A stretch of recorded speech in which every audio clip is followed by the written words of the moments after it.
This is my favorite day. Al Leiter at the Skybox. I already saw you back in edit with Claudia. Don't pulling her hair out. Don't play it up. Because, listen, when you have a guy who's got a no-hitter going, it was easy to pivot last night because Nola was also a big consideration. He was as well perfect. As Urias, who's pitching tonight.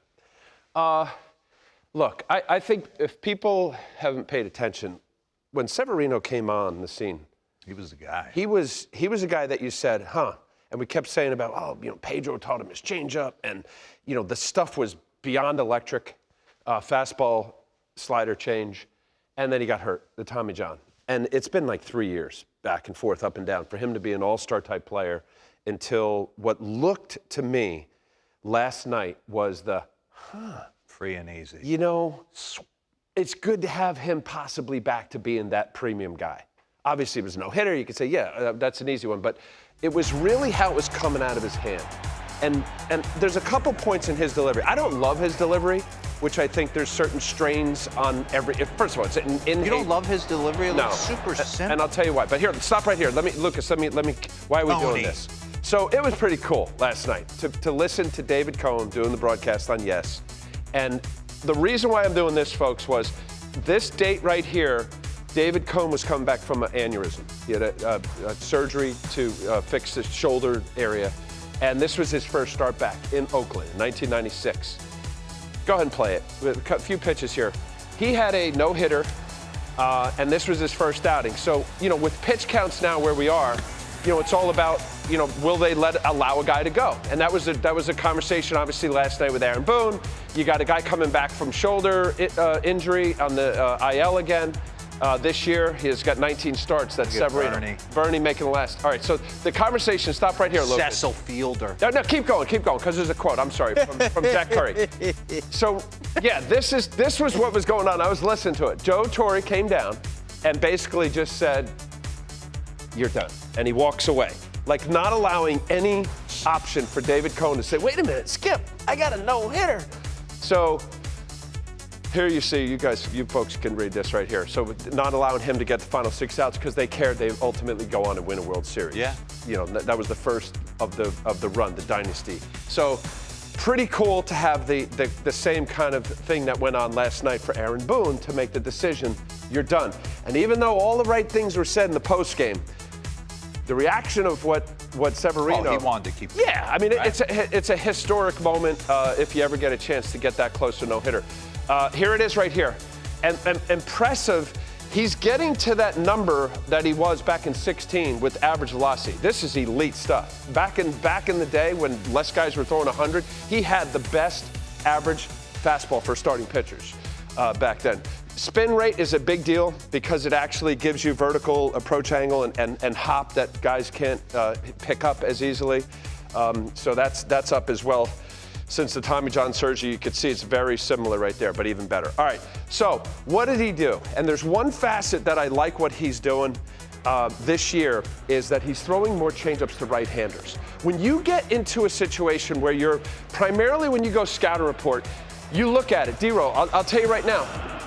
That's the exact pitch Josh Young says he sits on.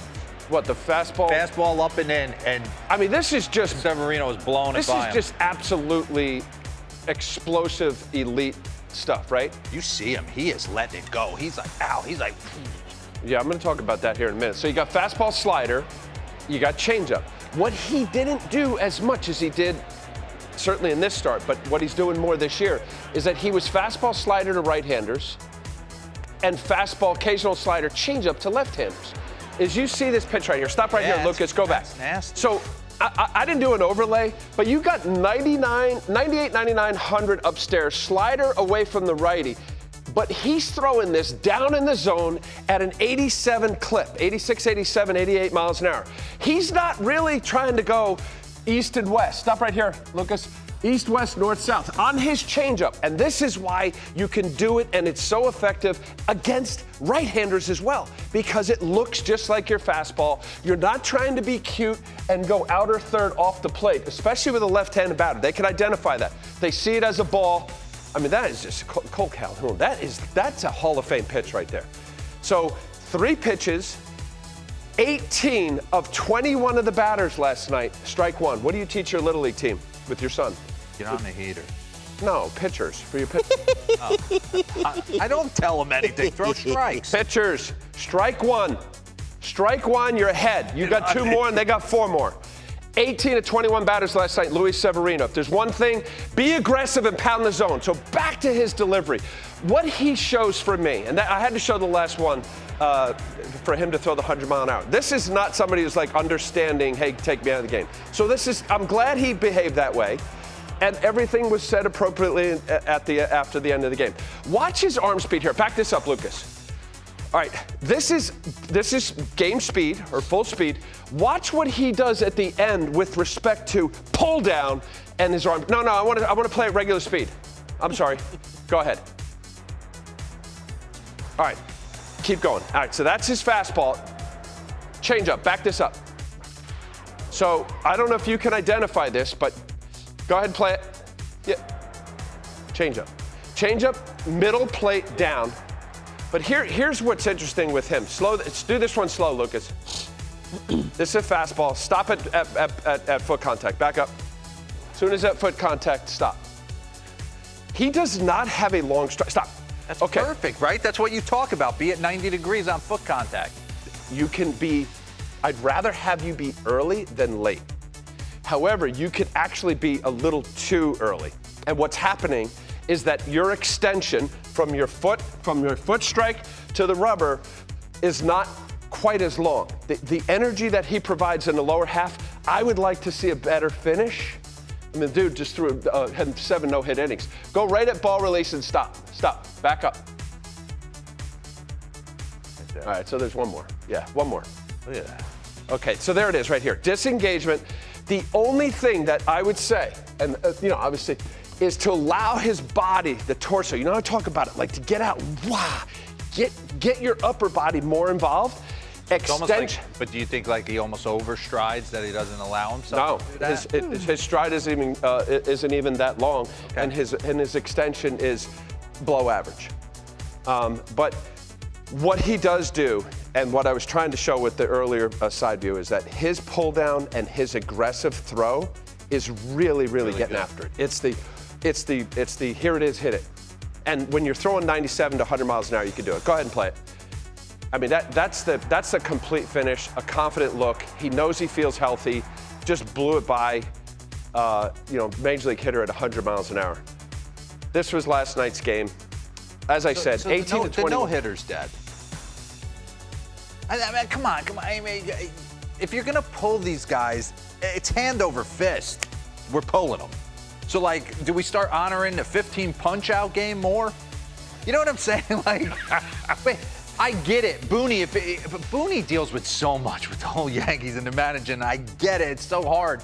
But it's like, he was cruising. Yeah, here's the pivotal. 94. I know, but here's hundreds. I just.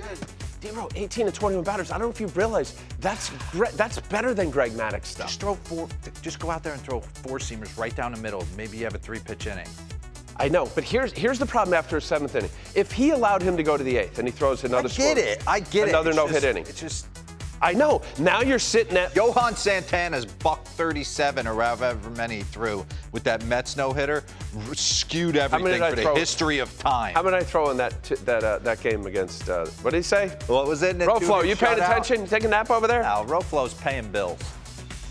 I have to admit, what do we got? I zoned out it a little bit. Here it is right here. All you got to know is that Luis Severino is really good. Aaron Boone and the Yankees are thrilled because now they're really got a major consideration. I don't even think it is. I think he pitches game 3 for me. Throwing more changeups to righties, and he's more of a complete pitcher because of it.